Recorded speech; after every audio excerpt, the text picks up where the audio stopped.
వాయులింగం కోసం తిన్నడిని, ఆడి గూడాన్ని, అడవిని నాశనం చేసి వాయులింగాన్ని తెచ్చుకుంటా. ఆ తిన్నడు సామాన్యుడు కాదు. అతన్ని దాటి వాయులింగాన్ని చేరడం అసాధ్యం. వాయులింగం మీద దుర్మార్గుల చూపు పడింది. ఈ వాయులింగ రహస్యం కాపాడడానికి నా ప్రాణాలు సైతం అర్పిస్తాను. ఈ గూడెంలో ఏ బిడ్డకి ఆపద రానివ్వను. ఇది నా ఆన, తిన్నడి ఆన.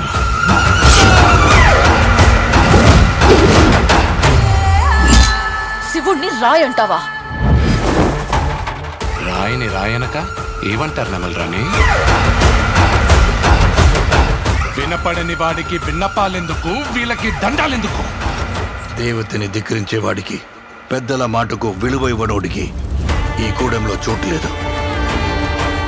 ముందా రాయిని తీసుకెళ్లి అడవిలో పడేస్తే గానీ నీకు పిచ్చి తగ్గదు. తప్పు మామ, అలా అనకూడదు. ఇలాంటి వాడు మీకు గొప్ప భక్తుడవుతాడని నమ్మకం ఏంటి ప్రభు? నీతో పాటే నేను ఆ సమయం కోసం ఎదురు చూస్తూ ఉన్నాను.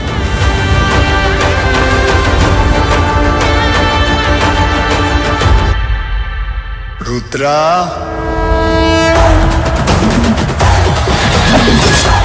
ఎవరు నువ్వు? ఆ పెద్దోళ్ళందరికంటే నేనే పెద్దోడిని. నన్ను మించిన శివభక్తుడా ఈ సృష్టిలో లేడు.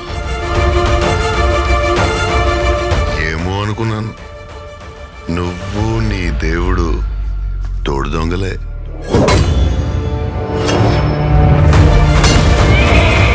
శివయ్య అని మనసారా పిలు. అది జన్మలో జరగదు. ఓ సంతటోడివా? వెలివిద్యలో నీకన్నా గొప్పవాడొకడు ఉన్నాడని తెలిసి అతని బొట్టని వెళ్ళి తెప్పొట్టించింది నువ్వే కదా. వెళ్ళబోయా, వెళ్ళిక నుంచే. నేనింక నిన్ను వదలను. ఇది నా ఆన, తిన్నడి ఆన. శివలీల.